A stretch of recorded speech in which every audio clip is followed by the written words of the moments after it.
She texted, "You forgot our anniversary again. I deserve someone who cares." I wrote, "You do." Then I showed her the calendar reminders I'd set for every date, including the one showing her ex's birthday she'd saved as dentist appointment. Her face when I asked about that cleaning. Original post: I, 36 male, am sitting here with a glass of whiskey, still processing what went down last week. Been with Amanda, 33, for 4 years. Engaged for 1. The wedding was supposed to be in 3 months. Last Tuesday, I'm at work when my phone buzzes. Text from Amanda. "You forgot our anniversary again. 4 years together, and you can't even remember. I deserve someone who actually cares about me and pays attention."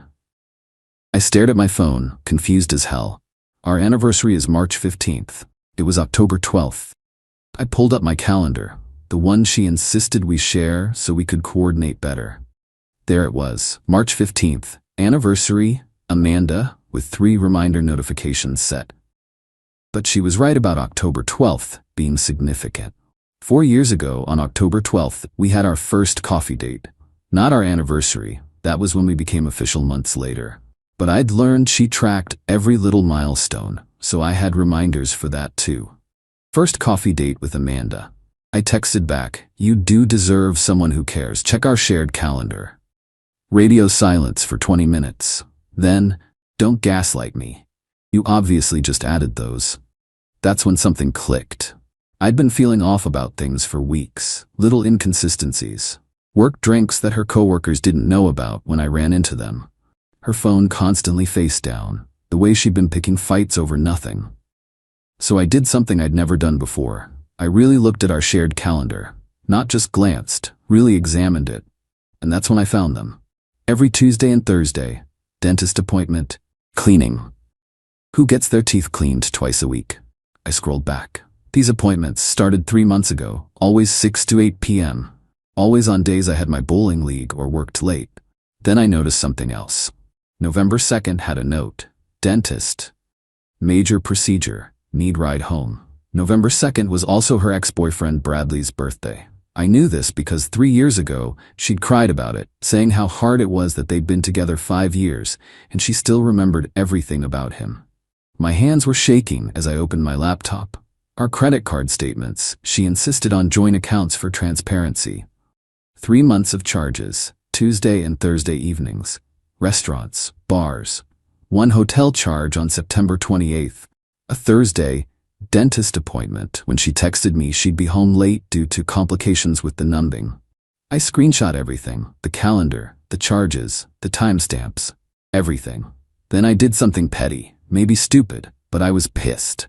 I created a new calendar event for that evening. Show Amanda the evidence, 7 p.m. Set 5 reminder notifications. Update 1. She came home around 6:30, ready for war. Started ranting the moment she walked in about how I'm emotionally unavailable and neglectful, and how her mom was right about me. I let her go on. Even made myself a sandwich while she listed my failures as a partner. When she finally ran out of steam, I opened my laptop. "Interesting thing about shared calendars," I said. "They show edit history." Her face went white. I turned the screen toward her. Every single anniversary, birthday, and special date has been in this calendar for 2 years. See the created by tags? All me. See the last modified dates? Months ago. She tried to interrupt, but I kept going. "But these dentist appointments are interesting. All created by you, all on days I'm busy. And wow, your dental insurance must be amazing, because our credit card shows charges for restaurants on every single appointment date. I sometimes grab food after. The Riverside Inn, that's 40 minutes from your dentist, but only 5 minutes from Bradley's apartment." The silence was deafening. "Nathan, November 2nd, major procedure requiring a ride home, also Bradley's birthday.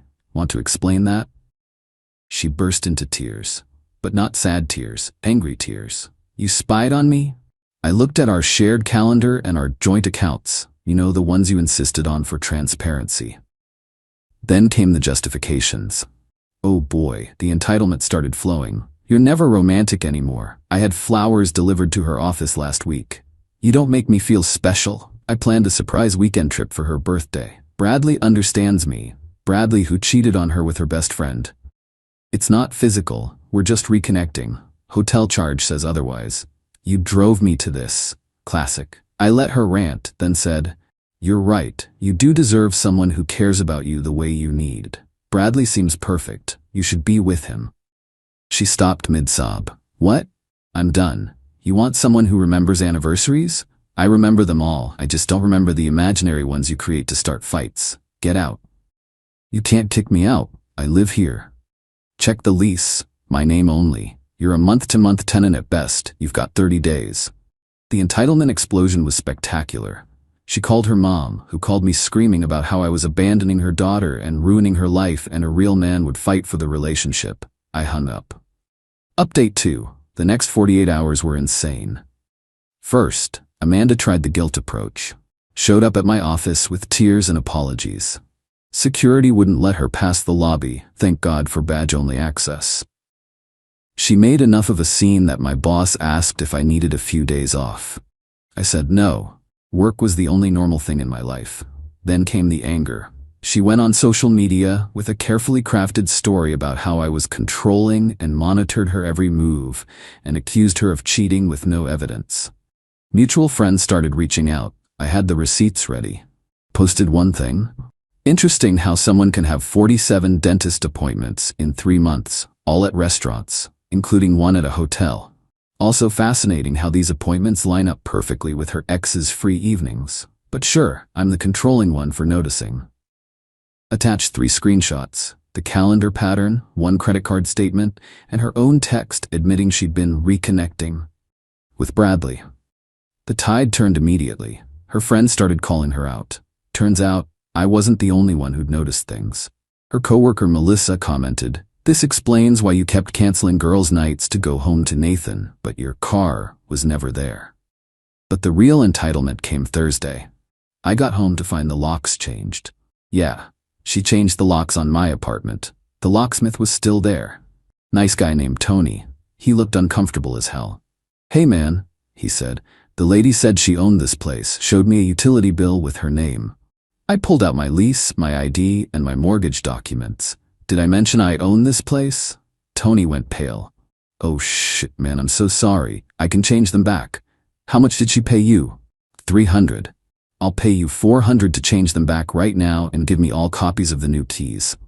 Amanda came out of the apartment wearing my robe. "My robe? What are you doing here?"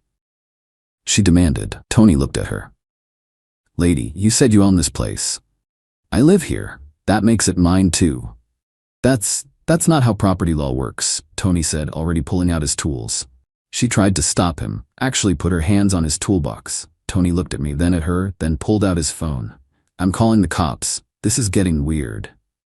Amanda panicked. "No, don't. I'll leave." She grabbed her purse and stormed past me. "This isn't over." "Actually, it is. Your 30 days notice starts today. Get your stuff out."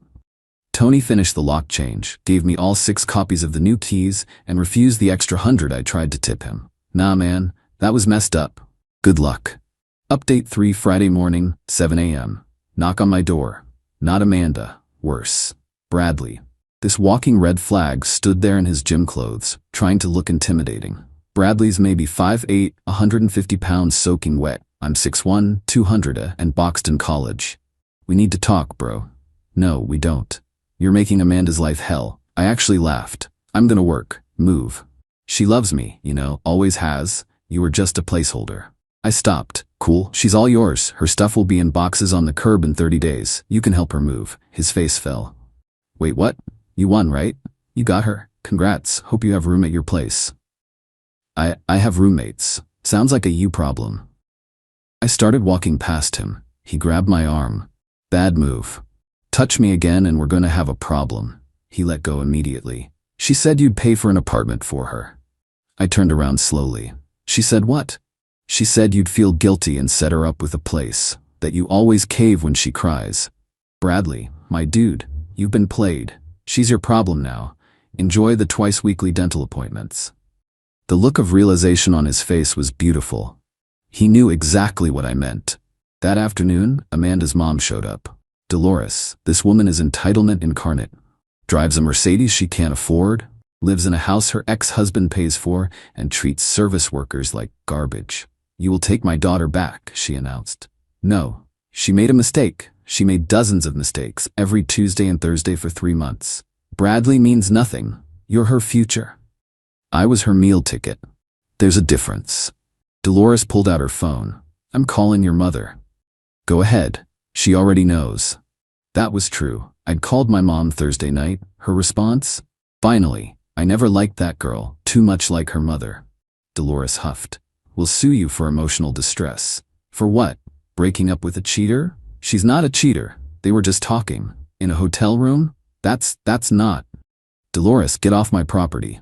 She left, but not before keying my car in the parking garage, on camera, with her license plate visible. Some people's kids, I swear. Update for Saturday was when Amanda went nuclear. She couldn't accept that her manipulation wasn't working, so she called my employer, told them I was harassing her and stalking her and that she feared for her safety. My boss called me into his office Monday morning. I thought I was screwed. Instead, he slides a folder across his desk. Amanda called HR, made some serious accusations. My stomach dropped. However, he continued, she also sent emails from her work account to someone named Bradley during work hours. Extremely graphic emails. IT flagged them months ago. We were waiting to see if it affected her performance. He showed me one email timestamp.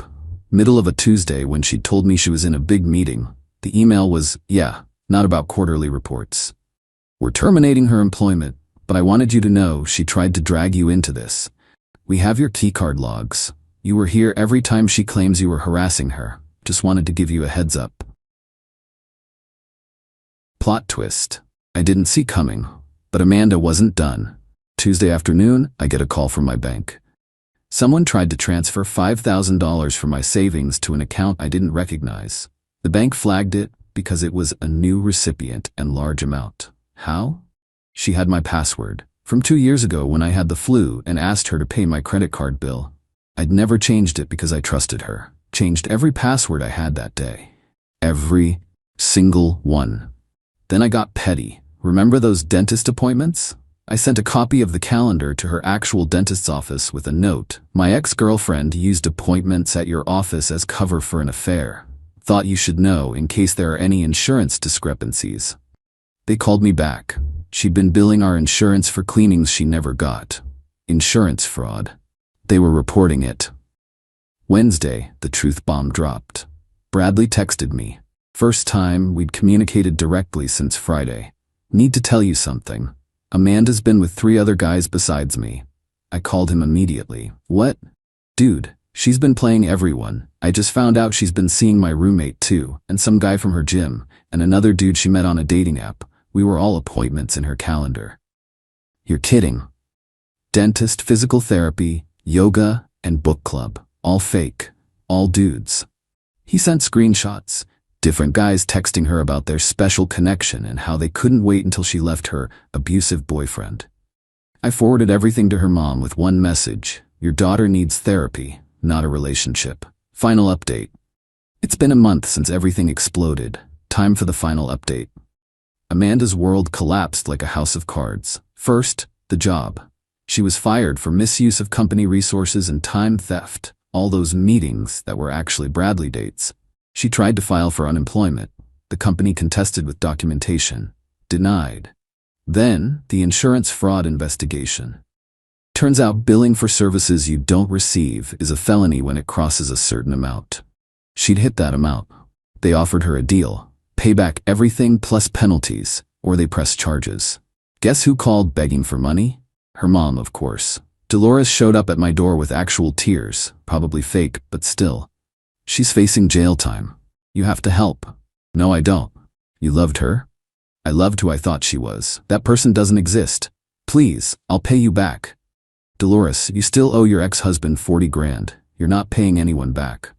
She left, but not before trying one last manipulation. She's pregnant. I laughed. Actually laughed. No, she's not. How do you know?